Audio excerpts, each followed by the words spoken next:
Hello, everyone, and welcome back to the Skype sessions. I have my most patriotic mug because today I'm speaking with Daniel McIlhiney.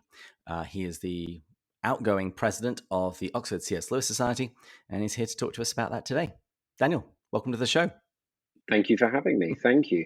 I'm excited to be here. Well, what's your background? I mean, how did you end up as president of the Oxford C.S. Society? That's an interesting story. Well, I think like most British people, I grew up with an awareness of Lewis, particularly in the Chronicles of Narnia. Watching the early BBC adaptations of the Chronicles, which is far better than any subsequent attempt, I must say, in my humble opinion.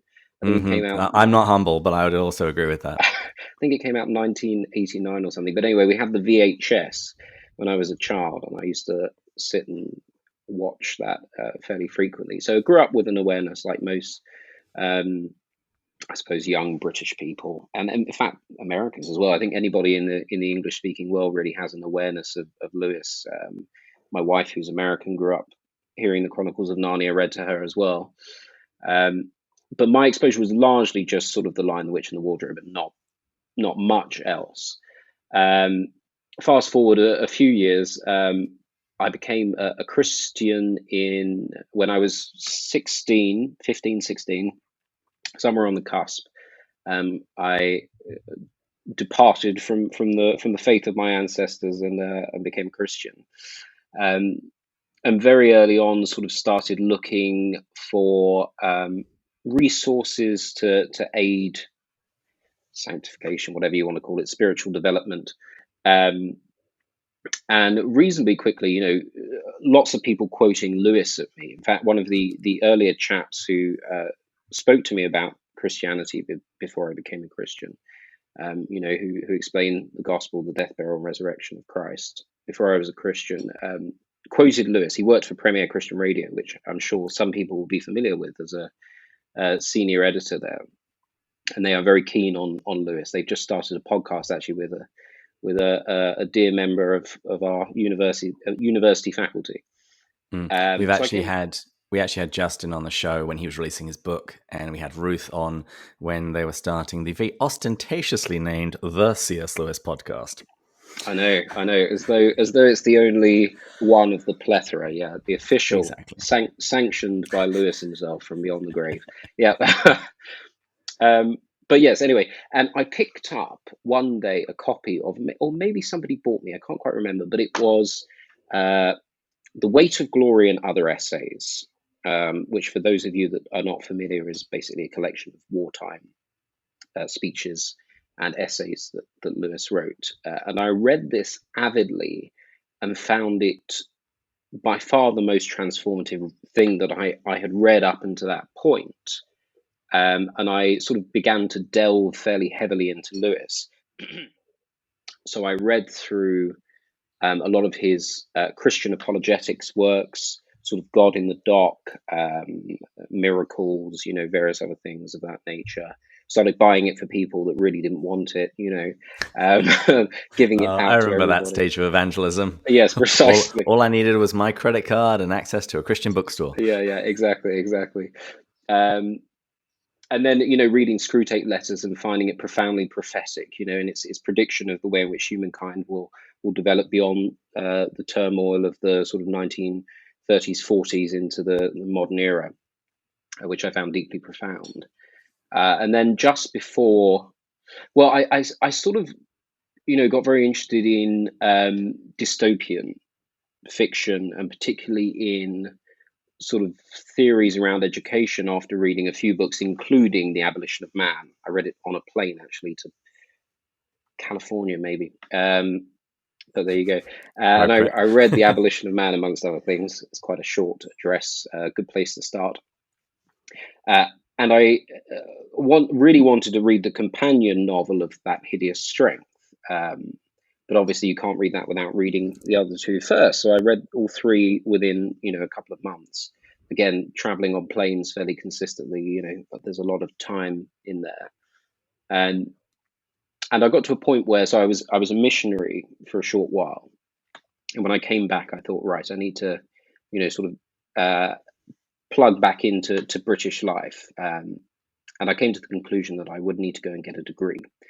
So I thought about various universities, and Oxford drew me largely because of Lewis and his depictions of walking through, the fields, Christchurch Meadow, all the beautiful walks that there are around Oxford, which I'm sure you're familiar with. Mm-hmm. And I just thought there was something that drew me, and even the depiction of the sort of terrible university in that hideous strength. There's something quite sort of nostalgic about it. There's this lovely element of a bygone time which one can invest oneself in. And so I applied for Oxford on the off chance that they would let me in, and through some clerical error, they did. Uh, and I went to, well, first of all, so the Freshers' Fair, like all universities, they have a Freshers' Fair. Just explain that for Americans, because I don't Sorry, think they use the same term. do they not? There you go. I don't I think should know so. that, really, shouldn't I? But anyway, Well, I mean, maybe they do. I don't know. I haven't been, but it just strikes me as a very English sounding thing. I referred the Perhaps other day with my wife. I talked about Mufti Day, and she looked at me blankly. And it's like, when you get to wear your home clothes at school. I taught my wife, what was it, namby pamby the other day. But there you go. American women married to English men is just like, you're welcome. Quite, yes, yeah. Which one? Yeah, no. But no, so Freshers' Fair is sort of an event where the university put on like a big, I don't know, sort of fair, for want of a better word, a place where everyone can go, and all the societies that part of the university, everything from the sort of psychedelic drug society, which they have at Oxford, to the sci-fi Star Wars reenactors. Every plethora of interest you can possibly imagine is covered by a society. And I saw Jadiel Perez, who was my forerunner as president of the University Society, the Oxford University C.S. Lewis Society, standing at a stall beneath a big depiction of Lewis, a big head of Lewis. And I immediately gravitated towards there and sort of, in excited, whatever the word is, fervor, sort of said, oh, the reason I'm here in Oxford is because, I love Lewis and I've read, everything I can get my hands on. And I've just read and I love him and I really want to be involved in the society. And he said, calm down. No, he didn't. Breathe, Yeah, breathe. breathe. We're here all year. It's fine. No, he said, well, keep a lookout. We'll put you on the mailing list. That's primarily sort of what the Freshers' Fair is for, to be put on mailing lists. So you get tons and tons of mail from people you thought you would be interested to be involved in before realizing very quickly that you either don't have the money or the time All the or the time. interest. But anyway, and my first term, the first sort of week one or whatever it is, Alistair McGrath was speaking, who of course I was familiar with, and he was speaking on. Alistair's going to be mad at me now because I can't remember what he was speaking on. But anyway, he was speaking on a wonderful topic, as he always does. Mm-hmm. And lots of people went along, including myself. And they were looking for a treasurer of the society because the outgoing treasurer had to go unexpectedly to the United States. And so I volunteered myself without knowing how much time I would have to spend on a degree. But nonetheless, yes, I volunteered myself and sort of went along every week and found it very sort of interesting, just the variety in terms of Lewis's sort of intellectual purview that was so outside of my understanding as a sort of evangelical Christian.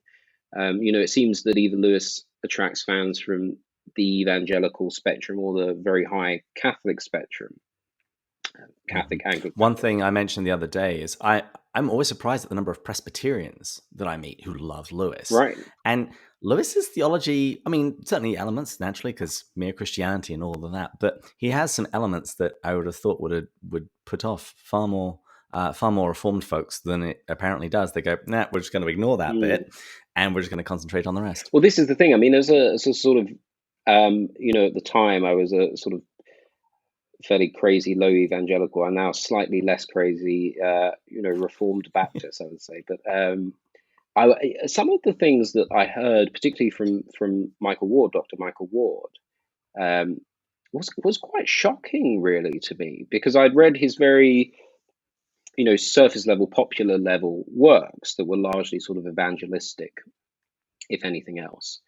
Um, and then hearing, him talk about aspects of magic even being incorporated into his spirituality, I found, and frankly do still find, disturbing.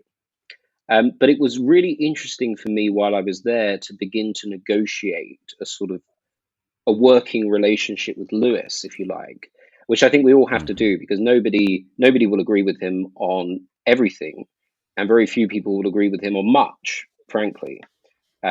So even the end of the last battle, some of the theology in that I found problematic, and spoke at length with Dr. Ward about that actually.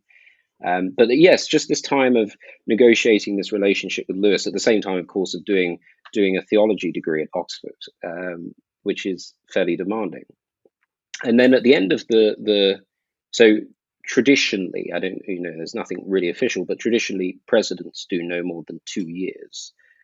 So Jadiel came to the end of his 2 years, and asked, together with Michael, if I would be interested in replacing him as president, which was a great honor, not one that I had expected. And I confessed, which I'm going to confess now, and don't tell anyone, that I I'd won't. Nobody never will see this. yeah, I'd never read The Lord of the Rings, which is like a cardinal sin, especially seeing as we have some of the best Tolkien scholars in the world. And I sort of thought, before I accept this role, I need to confess my failure that I've never read anything by Tolkien, because I haven't, because I'm not really a fan of fantasy per se.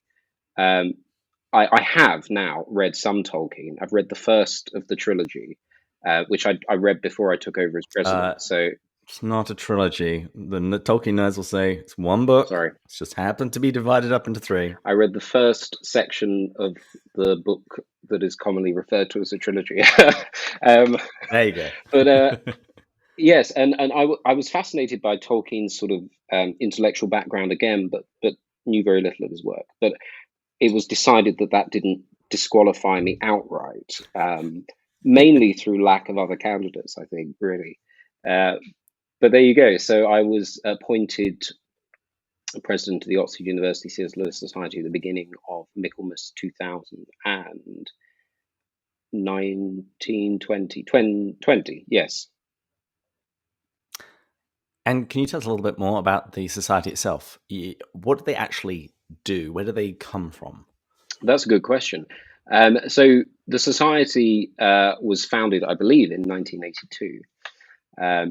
In the university, Michael Ward was one of the founding members, and it sort of focuses on primarily the work of Lewis, less than the sort of man. Although, of course, we have connections with with the Kilns, and with people that knew him, and that can elucidate more of his life. But we focus mainly on the works, his sort of maybe lesser known works, and some of the intellectual influences that went into those works. So a lot of us can read Lewis and be quite overwhelmed, I think. It's quite an overwhelming work. I spoke briefly before he died, actually, to Sir Roger Scruton, and we spoke about the sort of ideology of aesthetics. And I mentioned some of Lewis's work in aesthetics, particularly in The Abolition of Man and the objective nature of beauty. And I said, do you like Lewis? Do you sort of read him much? And he said, I love Lewis, but when I finish the book, I can't remember a word he said.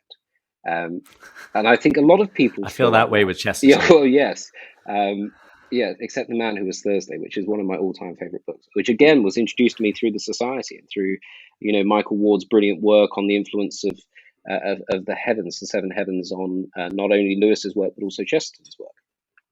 So we look at the sort of background influences, particularly with Lewis. It does tend to relate frequently to sort of medieval cosmology or romantic poetry or mysticism, sort of old school esotericism. And so we look at those influences, debates that he had in his life, and the way in which that developed his corpus as he went on.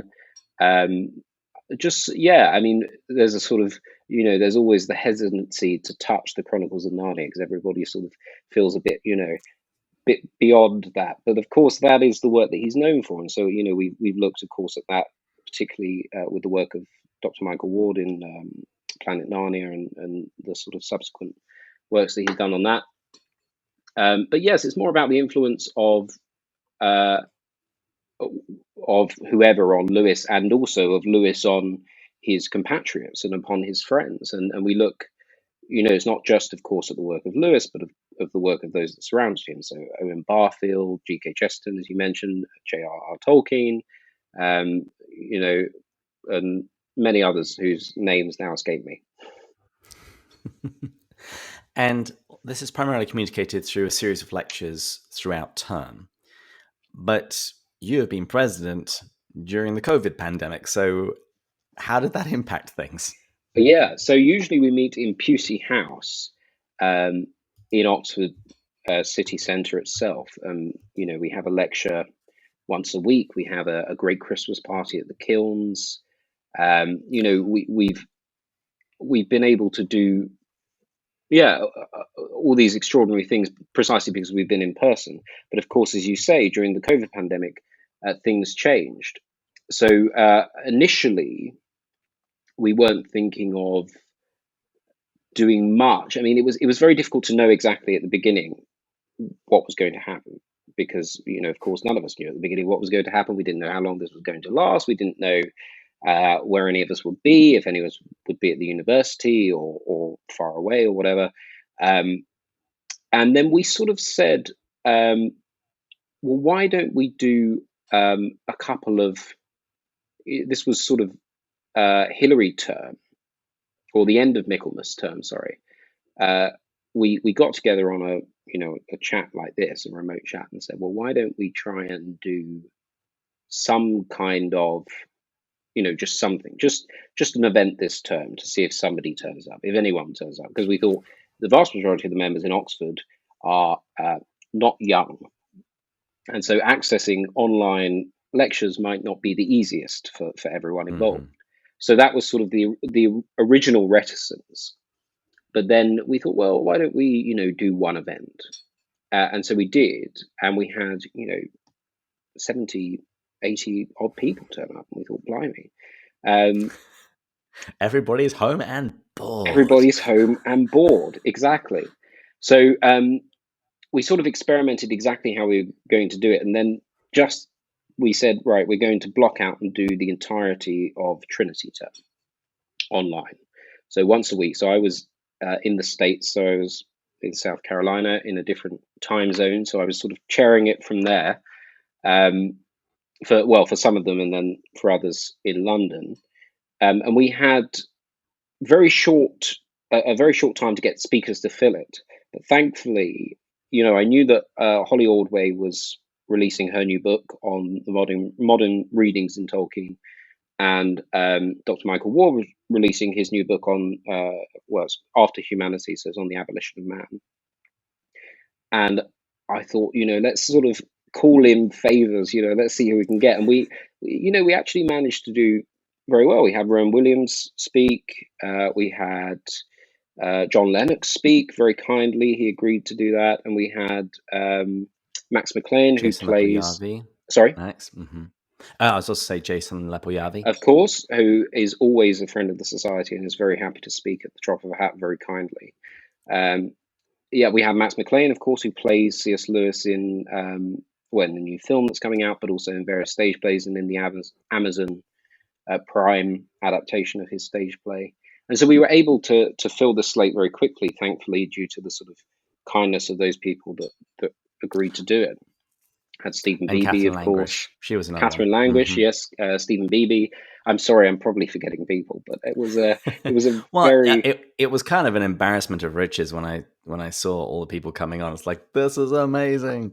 well. I'm yes, I'm glad. That was certainly the idea. I sort of thought, right, who do I know that can say something about Lewis that might persuade people to come online?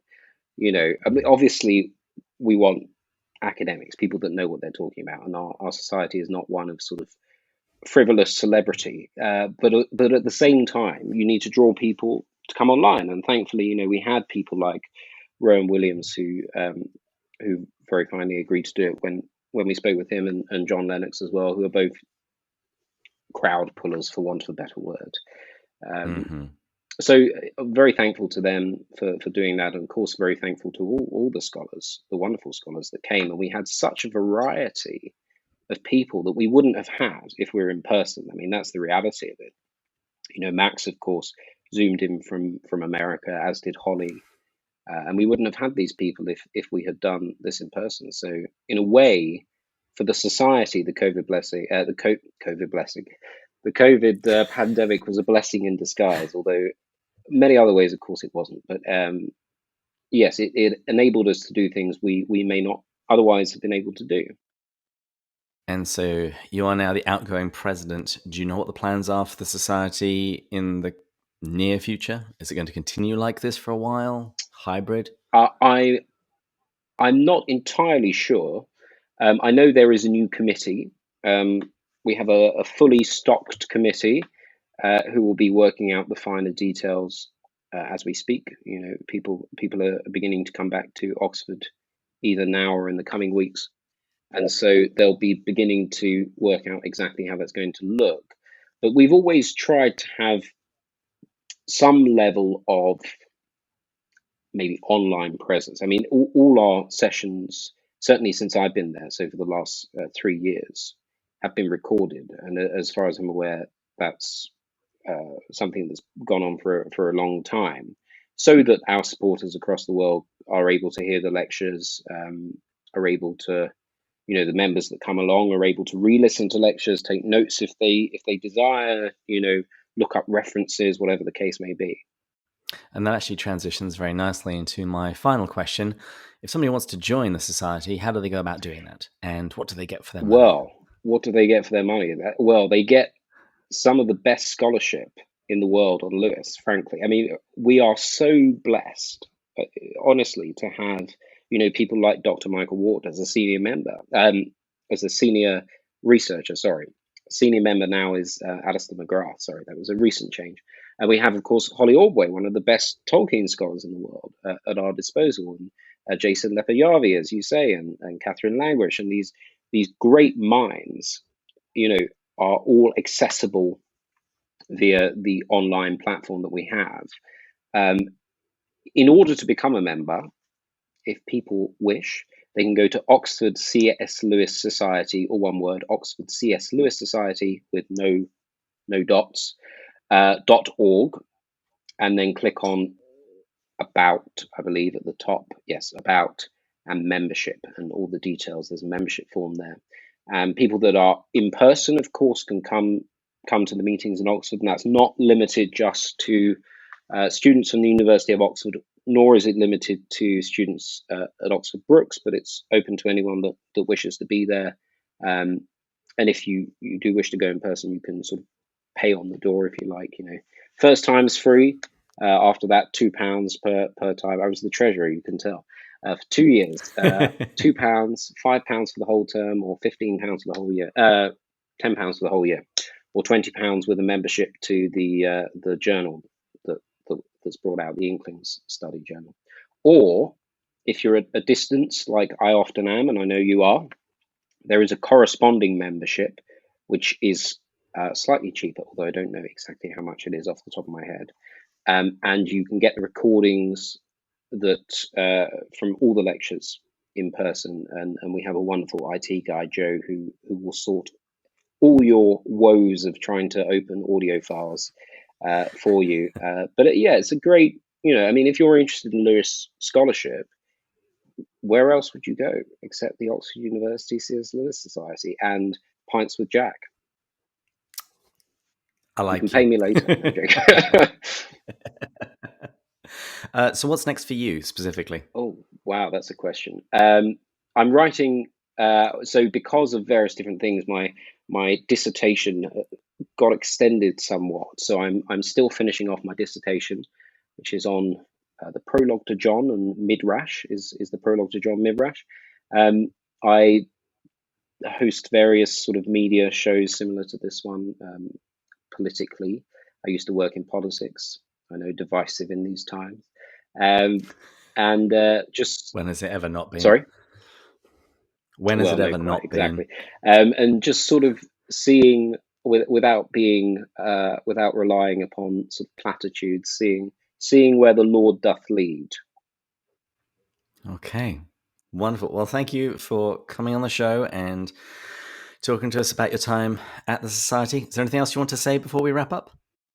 Just well, I would highly recommend the two books that we did launch this term, getting hold of them if you can, because they are very insightful, honestly. And I'm not just saying that, they are very insightful. So that's uh, Modern Readings in Tolkien by Holly Ordway and The Abolition of Man, sorry, After Humanity by Dr. Michael Ward, which has a companion copy of The Abolition of Man. HarperCollins has published a new edition of The Abolition of Man, which matches cover wise with Dr. Michael Ward's After Humanity. So both of those are really worth a read. Completely agree. And listeners, you can check out my interviews with both Father Ward and Holly on previous episodes. I'll put links to everything we've talked about and those episodes in the show notes. And also check out the Tolkien Road, because Holly and I are going to be on there talking about all the material that she found regarding Tolkien's attitude towards Lewis and the Chronicles of Narnia. It's going to be good stuff. Daniel, thanks again. Thank you. And listeners, please join us next time when we're going to go further up and further in. Cheers.